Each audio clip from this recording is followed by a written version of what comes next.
बात करने को तैयार नहीं। तो मैंने बड़े प्रेम से कहा, हमने कहा कि आप मेरी बहन हैं, मैं आपका भाई हूं, तुमसे बड़ा हूं और भाई के स्तर पर ही बात करूंगा, मैं महात्मा बनकर नहीं करूंगा।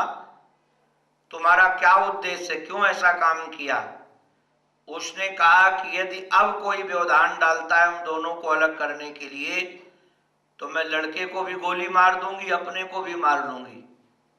और मैं दुनिया में किसी को नहीं डरती हूं, न माँ को डरती हूं, न बाप को डरती हूं, न पुलिस को डरती हूं। मैंने सोचा ये तो बड़ी पहलवान लड़की है। मन ही मन विचार कर रहा था, इतने में पता नहीं कहीं से आ गई छिपकली। जो छिपकली आई वो लड़की इतना चिल्लाई, मैं तो कई बार विनोद में कहता हूं, जिसके घर में रुका था वो दौड़कर सब लोग वापस आ गए, ऊपर आ गए कमरे में, क्या हुआ क्या हुआ? हमने कहा ये किसी को नहीं डरती, छिपकली को डरती है। आप समझ गए होंगे कि जो छिपकली से डरता है वो सबसे डरता है। ये जो बाहर का आडंबर हम लोग बना लेते कि हम किसी से नहीं डरते हैं, अगर छिपकली नहीं आती तो शायद भर में हम भी उसकी पोल पट्टी नहीं जान पाते। बाद में मैंने उसको समझा कर भेज दिया। हमने कहा तुम लोग चिंता मत करो, ये किसी के बल के कारण ऐसा बोल रही है, कुछ भी नहीं करेगी। और सचमुच में उसने कुछ भी नहीं किया।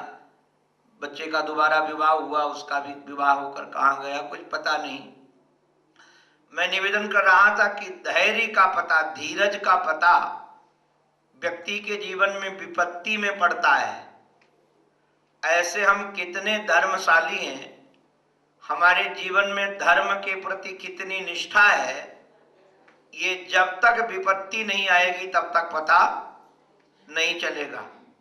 ऐसे हमारे मित्र कितने हैं, ये विपत्ति के आने के बाद भी मित्रों का पता चलता है। एक हमारे महात्मा कहते थे, बनी बनी के हजार यार होते हैं, बनी बनी के हजार यार होते हैं, जब बनी बिगड़ जाती है तो दुश्मन हजार होते हैं। आपके जीवन में यदि नाम नहीं है, धन नहीं है, प्रतिष्ठा नहीं है, तो जो आपका सच्चा मित्र होगा वही आपका दामन संभाल करके खड़ा रहेगा। नहीं तो जो सामान्य सुविधा संपत्ति नाम से प्रेम करने वाले लोग होंगे वो सब खिसक जाएंगे। और चतुर्थ नंबर में हमारी माताओं का नंबर आया, नारी। नारी का भी परीक्षण विपत्ति काल में होता है। विपत्ति काल का अभिप्राय पैसा है, सब कुछ सुविधाएं हैं, तब तो पत्नी यदि अपना साथ देती रहे तो कोई बड़ी बात नहीं है, कोई भी देगा। किंतु हमारे जीवन में अभाव हो, हमारे जीवन में अपमान हो, हमारे जीवन में उपेक्षा हो और पत्नी कहे तुम चिंता मत करो, जहां जैसी स्थिति परिस्थिति में आप हमको रखोगे हम रहने के लिए तैयार हैं, उसका नाम सच्ची नारी है। और जो केवल सुविधा सम्मान संपत्ति की सहभागिनी बनना चाहे वह उत्तम नारी नहीं है। तो अब यहां नारी की बात है, क्योंकि द्रौपदी एक स्त्री है, बुद्धि भी एक स्त्री है। तो अब द्रौपदी का यदि परीक्षण करना हो, द्रौपदी का जीवन देखना हो, द्रौपदी के विचार देखने हो, तो हमको निश्चित रूप से द्रौपदी के जीवन में जो सबसे बड़ी विपत्ति की घटना होगी वह देखनी पड़ेगी। और सबसे बड़ी विपत्ति घटना में उसकी मन की स्थिति कैसी रहती है, मन का विचार कैसा रहता है, उसका व्यवहार कैसा रहता है। स्त्री के जीवन में सबसे बड़ी विपत्ति का काल, स्त्री क्या पुरुष दोनों के जीवन में सबसे बड़ा विपत्ति का काल जानते हैं कौन सा होता है? सबसे बड़ी विपत्ति का काल उसके वो होता है जिस बच्चे को माता पिता ने कंधे में खिलाया हो, गोद में सुलाया हो, यदि उसी बच्चे को पिता को कंधा दे करके मरघट ले जाना पड़े तो शायद इससे बड़ी विपत्ति कोई दूसरी नहीं हो सकती है। मैंने देखा है कई दृश्य, जब भारत पाकिस्तान के बॉर्डर में सैनिक मारे जाते हैं हमारे भारत के, तो राजस्थान में एक कथा में ये शरीर था। तो उस गांव का एक नवयुवक सैनिक वह वीरगति को प्राप्त हुआ था, मैं कथा छोड़ करके उसको पुष्प चढ़ाने के लिए गया, क्योंकि सैनिकों के प्रति हमारा बहुत आदर का भाव है।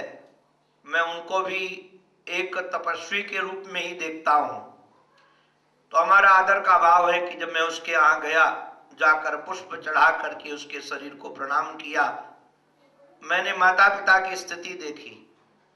दोनों वहां बिलख रहे थे। एक स्त्री उसकी मां को समझाना चाह रही थी कि आप बड़ी भाग्यशालिनी हैं, आपका पुत्र वीर गति को प्राप्त हुआ है, उसने राष्ट्र की रक्षा सुरक्षा में उसने शरीर छोड़ा है। उसने कहा कि ये बात तेरे साथ घटी होती तब तू कहती तो मैं मान जाती। मैं एक मां हूं, इसलिए मां के हृदय के साथ मैं कह सकती हूं कि मेरे साथ अन्याय हुआ है। उसके बिलखते देखकर मेरे को भी अश्रु आ गए। मैं वहां से चला आया। मैं निवेदन यही कर रहा था कि सबसे बड़ी विपत्ति होती है स्त्री या पुरुष के जीवन में उसके पुत्र या संतान की हानि। और ये जो घटना मैं आपको सुनाने जा रहा हूं श्रीमद् भागवत महापुराण में जो वर्णित है, जिसके माध्यम से हमें सीखना है कि हमारी बुद्धि कैसी बने, हमारे विचार कैसे बने। कल आप लोगों के सामने मैंने तन और मन के स्वस्थ रखने के कुछ सूत्र दिए थे। आज मैं आप सबके सम्मुख श्रीमद् भागवत महापुराण के माध्यम से बुद्धि को स्वस्थ रखने के कुछ सूत्र प्रस्तुत कर रहा हूं। दृष्टांत के माध्यम से महाभारत का अंतिम दिन था। जिन्होंने महाभारत देखा होगा या पढ़ा होगा या सुना होगा, उनको स्मरण में आ जाएगा। दुर्योधन के 100 भाई थे, उसमें से 99 भाई मारे जा चुके थे। कर्ण भी मारा जा चुका था, भीष्म पितामह सरसैया पर पड़े थे, द्रोण भी मारे जा चुके थे, कृपाचार्य जी बचे थे। अब उसके पास सैनिक भी इतने नहीं थे जो युद्ध करता। तो दुर्योधन को लगा कि निश्चित रूप से अब हमको तप करना चाहिए और शक्ति प्राप्त करनी चाहिए। ये वहां से रणांगन से भाग करके एक सरोवर में प्रविष्ट हो गया, छुप गया जल के अंदर। जल के अंदर रहकर भी साधना करने का सामर्थ्य उसके जीवन में था, किंतु भगवान सारथी थे, इसलिए भगवान को सब पता था कहां कौन सी घटना घटने वाली है।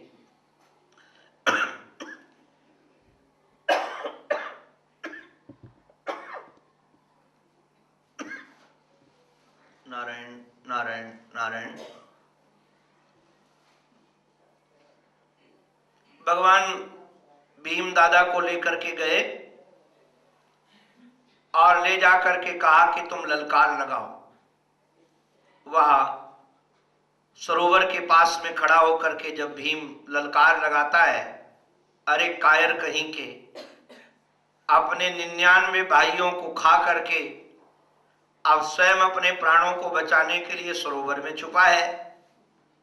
दुर्योधन वास्तविकता में वीर था, कायर नहीं था। वह ललकार सुन करके निकल कर आया और युद्ध प्रारंभ हुआ। गदा युद्ध दोनों में, भीम में, क्योंकि पूछा गया तुम युद्ध किसका करोगे, उसने कहा गदा का। और गदा युद्ध में ये जो हमारा छलिया है, ये धर्म की व्याख्या भी बड़ी रसीली है। धर्म किसी जड़ क्रिया का नाम नहीं है। अगर आप देखेंगे धर्म को जड़ या क्रिया के रूप में समझने लगेंगे तो आप धर्म को पहचान ही नहीं पाएंगे। अब महाभारत युद्ध में भगवान ने यदि क्रिया के रूप में देखा जाए तो कई अधार्मिक क्रियाएं करवाई, नियम का उल्लंघन करवाया। अब ये गदा विद्या युद्ध के विपरीत थे बिल्कुल जो आचरण यहां हुए हैं। गदा विद्या का जो नियम है, कानून है, उसके आधार पर कमर के नीचे गदा का प्रयोग नहीं किया जाता। आप हाथों पर गदा का प्रयोग कर सकते हो, वक्षस्थल पर कर सकते हो, पीठ पर कर सकते हो, कटी भाग के नीचे गदा का प्रयोग नहीं करना है। किंतु हमारे कन्हैया को पता था कि यदि कटी भाग के नीचे गदा का प्रयोग नहीं होगा तो ये मरेगा नहीं, इसलिए सीधे कमर पर ही प्रहार किया गया और कमर का जो नीचे का हिस्सा था वही उसका कमजोर था, क्योंकि इनकी माँ ने, गांधारी ने एक बार पट्टी खोली थी और उस पट्टी के खोलने के कारण उसको कहा था कि तू मेरे सामने नग्न होकर आ जा तो तू वज्र का बन जाएगा, किंतु कन्हैया के कारण वह नग्न होकर नहीं गया, केले का पत्ता लपेट करके चला गया था और वही अंग उसका कठोर नहीं हो पाया, वज्र नहीं बन पाया। ये रहस्य श्री ठाकुर को पता था। उसको मारने का विधान भी यही था, दूसरे किसी विधा से उसको मारा नहीं जा सकता था।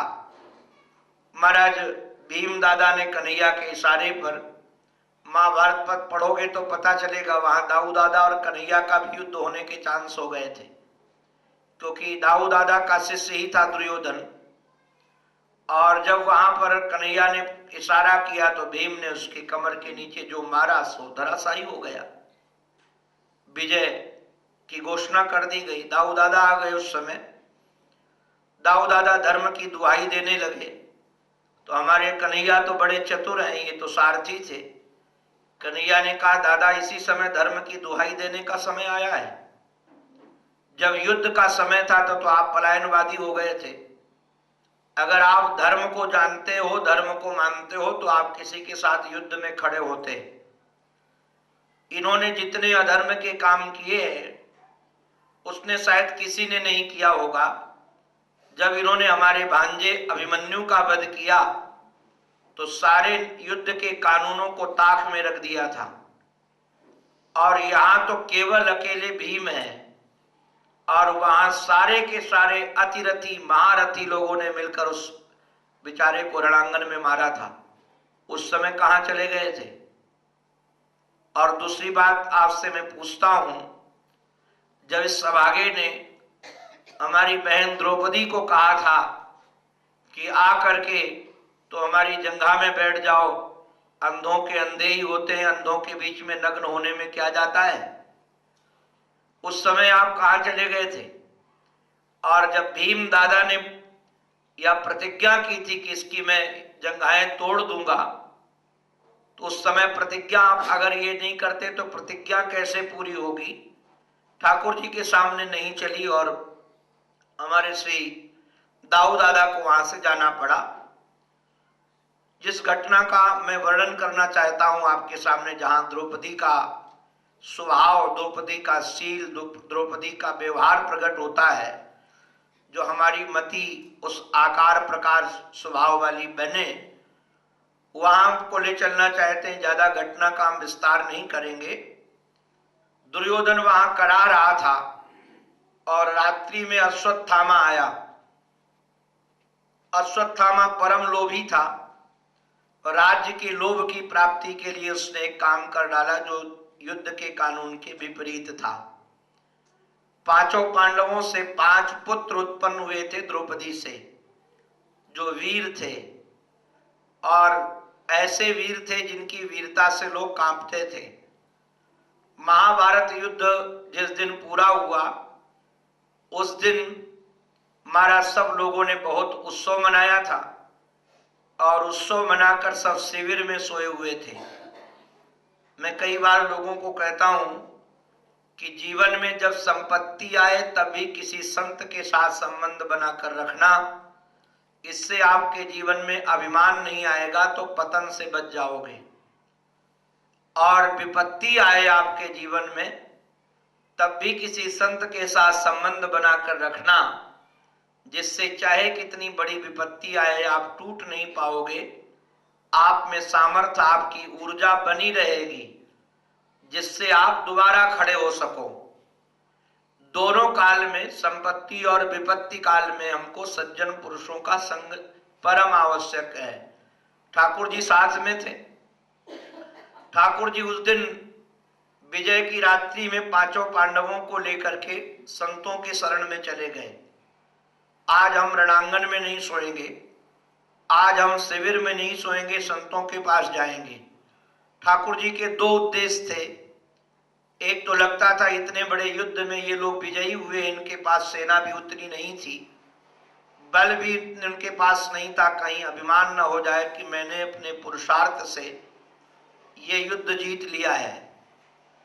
इसलिए अभिमान ना आए, इसलिए संतों के समीप ले जाएंगे तो संत बताएंगे तुम लोग तो केवल निमित्त मात्र थे। ठाकुर जी ने अर्जुन को कहा भी यही था कि निमित्त मात्रम भव सभ्य साचिन, आप केवल निमित्त मात्र बनिए। तो भगवान इसलिए संतों के समीप ले गए।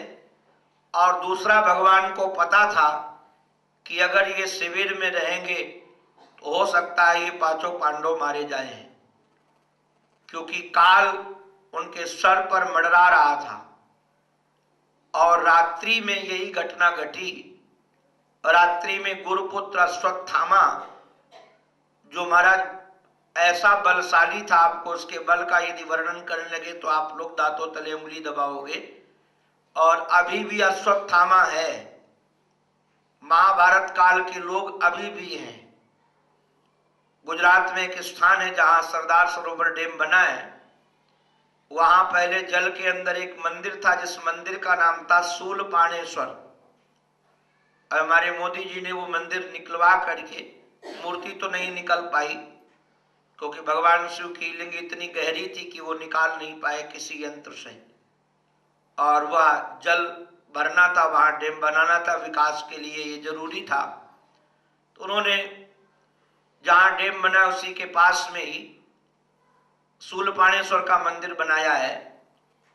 वहां के पुजारी जी ने हमको स्वयं बताया कि प्रत्येक, उनके पिताजी उस समय थे, प्रत्येक दिन प्रातःकाल अश्वत्थामा वहां भगवान शंकर की, शूलपाणेश्वर नाम ही उनका है, तो शूलपाणेश्वर भगवान शंकर का नाम है, वहां पूजा करने के लिए आते हैं। क्योंकि हमारे यहाँ 7